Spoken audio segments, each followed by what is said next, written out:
Hello crafty friends, this is the Papered Chef here. In today's tutorial, we are going to decorate a mini pizza box from start to finish using the Toil Trouble Designer Series paper by Stampin' Up. The pizza boxes come in a pack of 8. They're food safe. One side is shiny, and that would be the side that you put your baked good or candy in if you prefer, and that's what I do. And the other side is just regular, and you could stamp on it, or in our case, we're going to be decorating with paper. So I'll show you how to assemble these pizza boxes in just a minute. They're super cute, they make great gifts, and later on in the season, we'll do some Christmas ones as well. Okay, let's get started. The only thing I've done prior to this tutorial is I've put the piece of paper onto the Designer Series paper from the Toil Trouble set onto my mat, and that's it. So we're going to work this tutorial start to finish. You will not miss any steps. Okay, so first thing you need to do is turn on your machine. You're going to see Pattern and Scan. We're going to use the built-in patterns to decorate our pizza box. Go to Pattern, select the first one, which is Shapes, and you're going to select a square. Okay, the size of your square, you need one square. Just make it a little smaller. You need one square that's 3.45 inches. Nope, I went too. Okay, 3.45 inches. Normally I'd put a couple on each mat. I would actually make a couple of these because you can actually fit enough. You can make enough for 2 pizza boxes, but in this case, I'm only making 1 mini pizza box in the interest of time, but you could fit 2 of these on the mat. Okay, now let's add 2 more squares. Okay, just to tell you what we're doing, give you the big picture. The top of the box needs a square that's a little bit bigger than the inside of the box and the inside lid. Okay, it's very hard to do this with your paper trimmer, so I really love using the Brother ScanNCut because it makes it so accurate. So I'm going to add 2 more squares, one for the inside of the pizza box and one for the top inside lid. Okay, so click and add a square, and this time we do want 2 of them, but we're going to make them 3.4. So it's just a very smidgen smaller than the last one. It's 3.4. Go ahead and add 2 of them and put them on the mat. Okay, it's great. You can actually make another set if you want. Okay, now we're going to make the sides of the pizza box. On the other side of this cute little hat paper are frogs. Okay, so we're going to use that. We're going to use both sides of the paper. All of our Designer Series paper is double-sided. So let's add some rectangles to put around the sides of the box. Go to Add, go to Square. You use a square to make a rectangle because you're just going to click on Square, and you're going to make it 3.5 wide. 3.5 wide. There we go.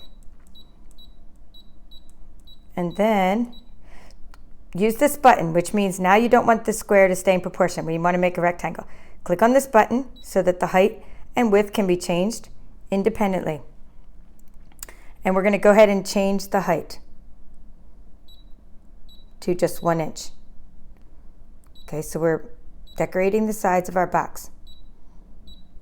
And you could actually, if you really like to layer, you could actually make another layer that's even smaller, but that's overkill because the pizza boxes are so cute already that I think just 1 layer is fine around the box.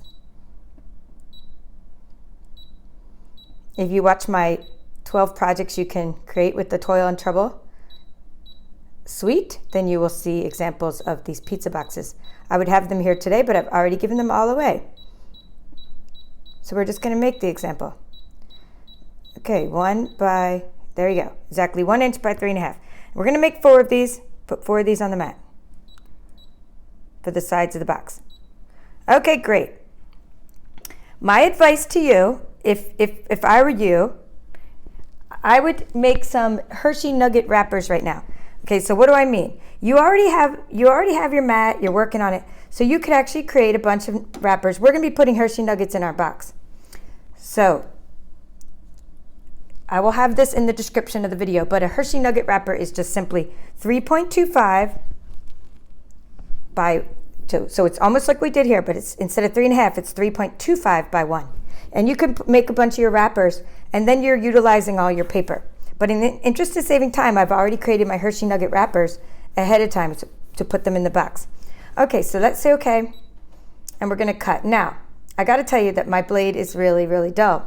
Normally for designer series paper, if you've watched my past tutorials, I just need a blade depth of 3. But I've used the heck out of this blade, and I did order another one. I'm just gonna go ahead all the way up to 5. I don't recommend you do that on your machine. Maybe a 4 at the most, but if you have a really dull blade, you do have to adjust accordingly.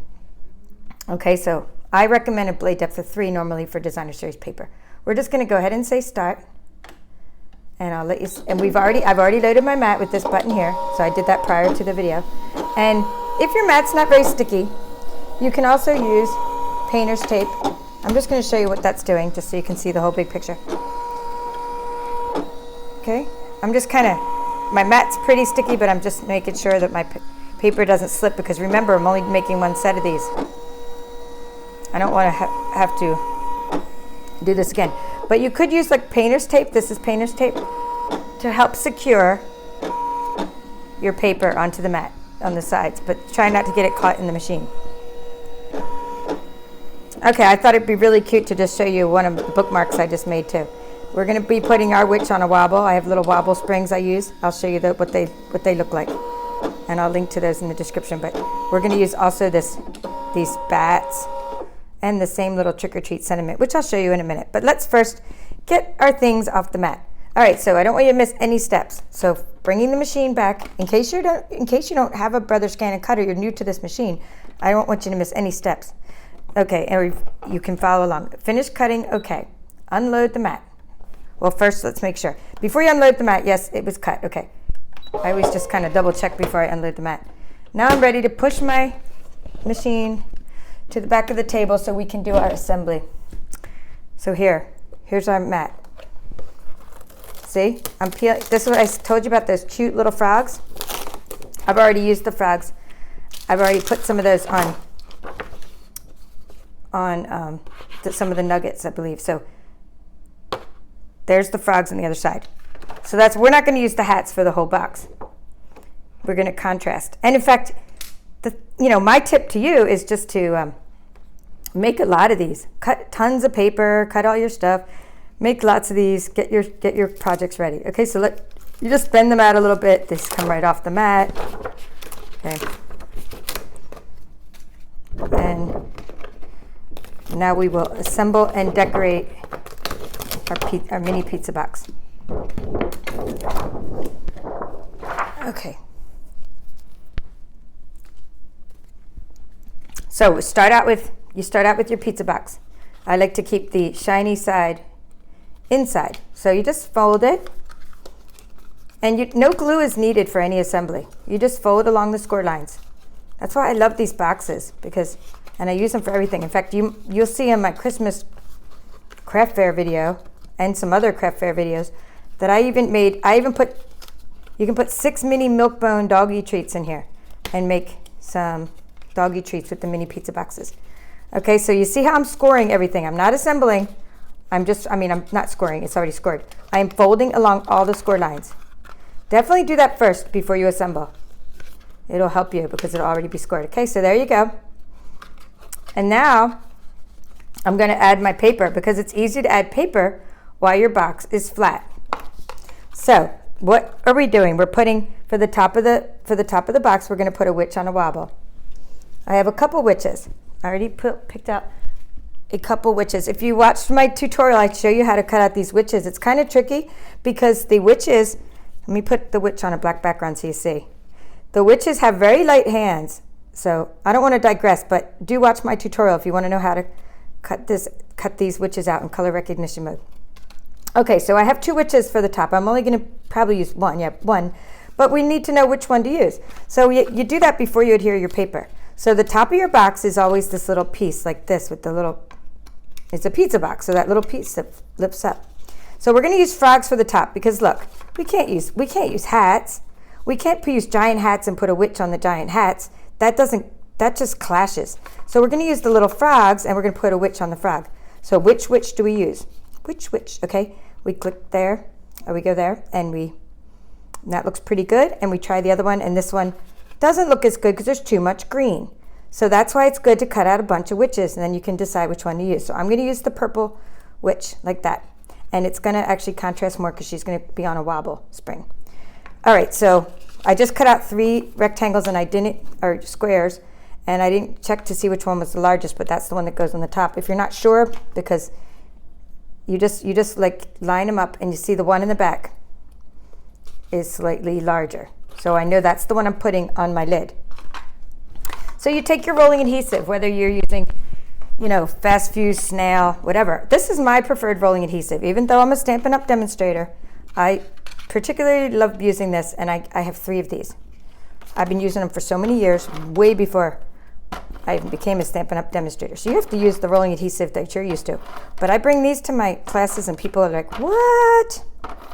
So I have to use the snail at my classes. Other people like the snail better, which is great because that's what everybody should do what they're more comfortable with. So there I am. Let me put on my glasses so I line this up correctly.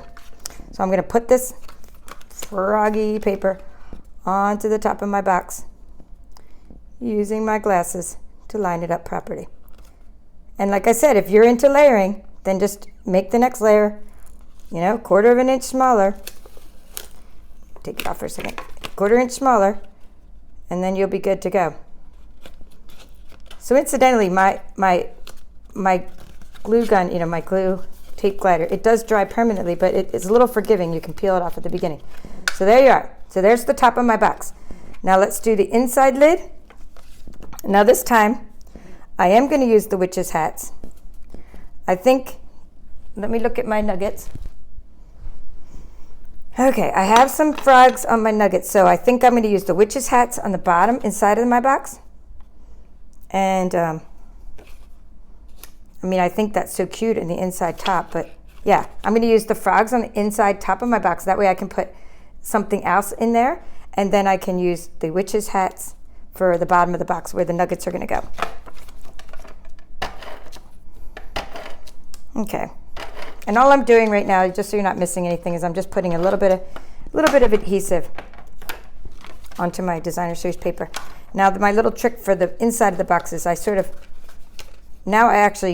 actually do assemble the inside before I put my paper in, and then I can't mess it up. I go exactly, so this clicks right in there, and then I can't mess it up. It goes exactly where it's supposed to go.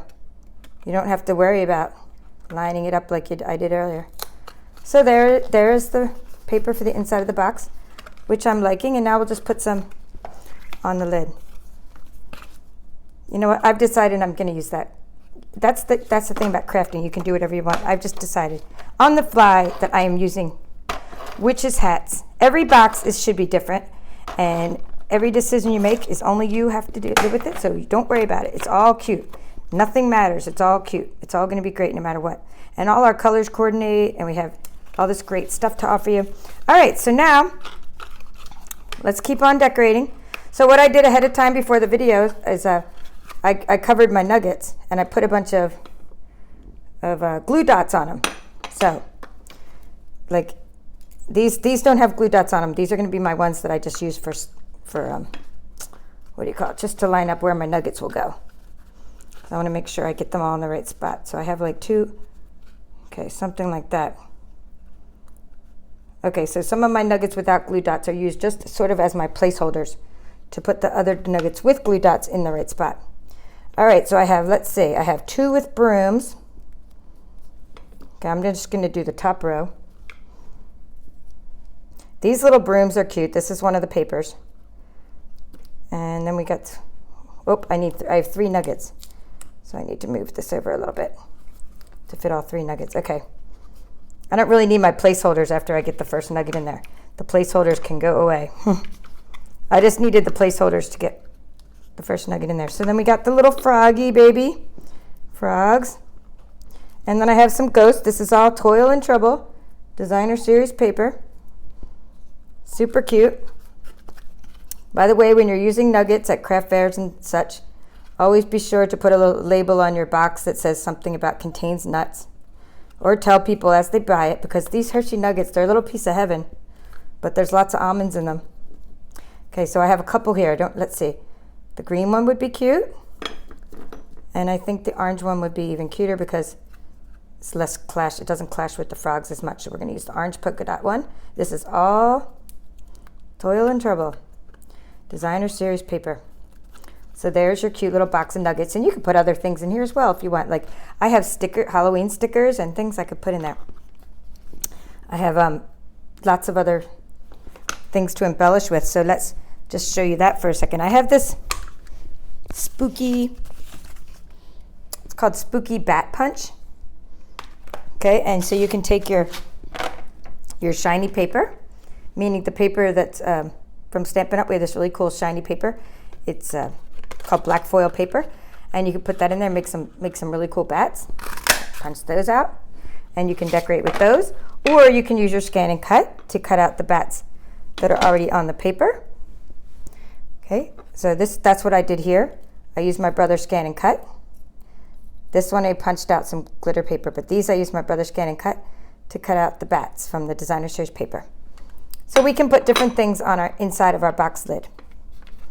Okay, so let's close. I'm going to close that, and we can put things on our nuggets too. Like this cat would be really cute right on the nugget. So I think I'll probably do that. Okay, so let's close this. We'll put the wobble. We'll put the witch on a wobble. Decorate the top. Okay, so little Wobble Springs are really cute. I'll link to these in the description. I use them for everything. And then some of my viewers were like, you can make your own Wobble Springs. And I'm like, that's cool, but you know what? They're like a quarter. You know what I'm saying? Sometimes I just say, is it worth my time? So I like the idea though. I always accept ideas, and maybe I will try it. But so I put the little witch on a wobble. You test it. Then you can peel off the other part of the stickers. Okay, and they make mini wobbles. I'll show you the large wobbles too. But you need mini wobbles, by the way, for this witch, because the big wobbles will, oh my God, I just love it. I love giving people these. They're always like playing with it forever. Like the whole time you give it to them and all they do is go bing, bing, bing, because that's all I do too. It's super cute. It needs a little more, but I do want to show you. I can't get too far away. I'm tethered to my microphone, but they do make big wobbles. But you see, you can't use those for the witches because they would show through. But I used them for missing magic and things. Like they're great for dinosaurs. All right, what else can we put on the top of this box? Nope, that's too big. These are all things I cut out with the ScanNCut, by the way.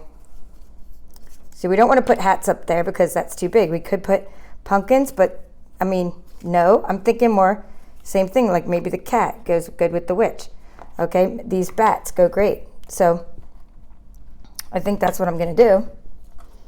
And you don't want them to like hang off too much. Like when you make a bookmark, you can have things hang off the edges, but when you make the box, you don't want it to sort of, you open the box and it hits the back of it.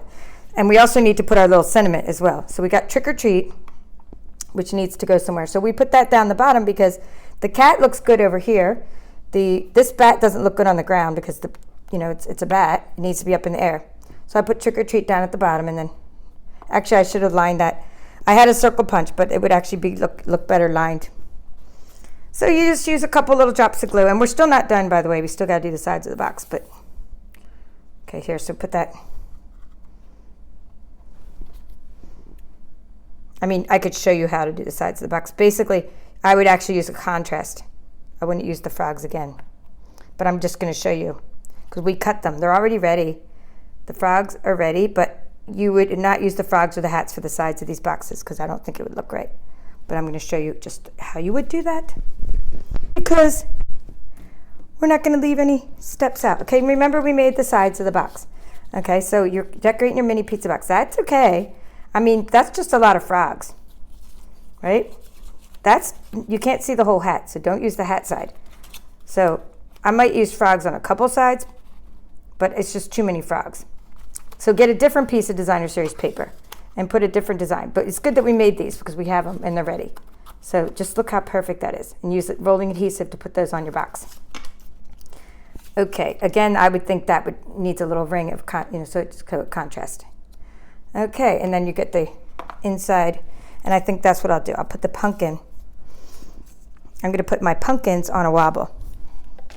You get to see how my little warped mind works here. I just kind of come up with ideas as I do it. I don't know what I'm going to do ahead of time. And I have really cool spider webs as well. I've already die cut, and there's like lots of embellishments. So basically just, my advice is just prepare loads of stuff. Put this pumpkins on a wobble. So you open up the box, and there you got some pumpkins on a wobble. Okay? And then loads of stuff like my spider web and my glitter ribbon. Like some other things are already prepared. So I have these spider webs, but they're not going to really go with this one. So I'm going to use them for some other projects. This is part of our dies that coordinate. And I also have this really cool ribbon. So if your box doesn't stay shut, sometimes you make these cute boxes and they don't really stay all the way shut. Let me move that off to the side. So what you could do is then use this glitter ribbon, which is in our catalog, to shut the box. And then we even have these little spider trinkets. So these are all things that coordinate really well with our suite, Toil and Trouble. And lastly, I want to show you the stamp set I used. And if you want to purchase any items, please use the link to my store in the description of this video. Okay, here you go. This is the stamp set I used. It's called Cauldron Bubble. It's part of our 2018 holiday catalog. And that's where I got my trick or treat sentiment, and then I just cut it out. And this is sort of a vintage set. So the witch, I colored some of these. They're really nice to color with the blends markers. And the cauldrons, you can either stamp cauldrons or you can get cauldrons from the designer series paper. Either way, loads of fun stuff to do with this Toil and Trouble suite. So thank you for watching. Please let me know if you have any questions. Feel free to comment in the description below. And I hope if you're new here that you'll subscribe to my channel. Until next time, this is the Papered Chef.